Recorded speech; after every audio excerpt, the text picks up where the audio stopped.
गगनबावडा रस्त्याच्या रुंदीकरणाचं काम गेल्या अनेक वर्षांपासून रखडलंय. झालेलं कामही निकृष्ट दर्जाचं असल्याचा आरोप शिवसेना उद्धव बाळासाहेब ठाकरे पक्षानं केलाय. या रस्त्याच्या दुरावस्थेच्या विरोधात आज साळवण इथं रास्ता रोको आंदोलन करण्यात आलं. यावेळी आंदोलकांनी जोरदार घोषणाबाजी केली. आंदोलनाच्या पार्श्वभूमीवर राष्ट्रीय महामार्ग विभागाचे प्रमुख अधिकारी या ठिकाणी उपस्थित नसल्यानं शिवसेनेचे उपनेते संजय पवार, सहसंपर्क प्रमुख विजय देवने हे चांगलेच आक्रमक झाले होते. सार्वजनिक बांधकाम विभागाचे अधिकारी शुभम पाटील, त्याचबरोबर पोलीस निरीक्षकांसोबत शाब्दिक वादावादी झाली. या आंदोलनामुळे कोल्हापूर गगनबावडा मार्गावरील वाहतूक ठप्प झाली होती.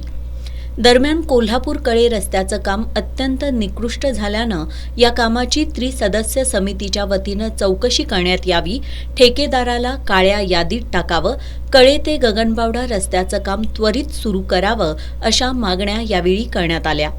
याबाबत कार्यवाही न झाल्यास राष्ट्रीय महामार्ग विभागाच्या कार्यालयावर हल्लाबोल आंदोलन करण्याचा इशारा देण्यात आला. तुम्हाला आज सांगतो, भविष्यामध्ये गगनबावड्यावर जेव्हा रस्ता चालू होईल तेव्हा अपघाताची मालिका होईल. मोठ्या प्रमाणात माणसं मरतील. काय नियोजन केलं आहे लोकांनी? रात्री लक्झरी सुटणार, मोठी वाहनं सुटणार, कुठं डिवायडर नाहीत, कुठं काय नाहीत. झाडं तोडली किती त्याचा हिशोब तुम्ही केलाय का? झाडं लावली किती? अरे कुणाचा पाहुणा काय, आपला काय करायचंय? रस्ता चांगला करून घ्या ना. त्या ठेकेदारावर गुन्हा नोंद करून ब्लॅकलिस्ट करा अशी आमची मागणी आहे. नाही तर संबंधित अध्यक्ष अभियंता आणि एक्झिक्युटिव्ह इंजिनियरला निलंबित करा.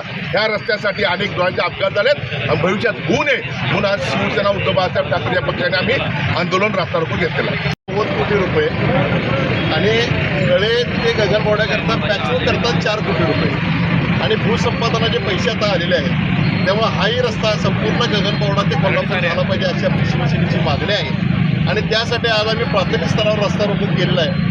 योग्य पद्धतीनं नवीन रस्ता होस तोपर्यंत जर पॅचवर्कचं काम केलं नाही तर शिवसेनेचे पदाधिकारी मॉनिटरिंग करतील. रस्त्यामध्ये जर काय गुणवत्ता नसेल, पेवर पद्धतीने जर सिलकोट केलं नाही तर आमचे पदाधिकारी परत एकदा कोंढरीला रस्ता उकरतील आणि तो कॉन्ट्रॅक्टरला करायला लावतील. आंदोलनात उपजिल्हाप्रमुख बाजीराव पाटील, सुरेश पवार, सतीश पानारी, पंचायत समितीचे माजी सभापती बकंट थोडगे, मंजित माने, विश्वास पाटील, तानाजी आंग्रे आदी सहभागी झाले होते.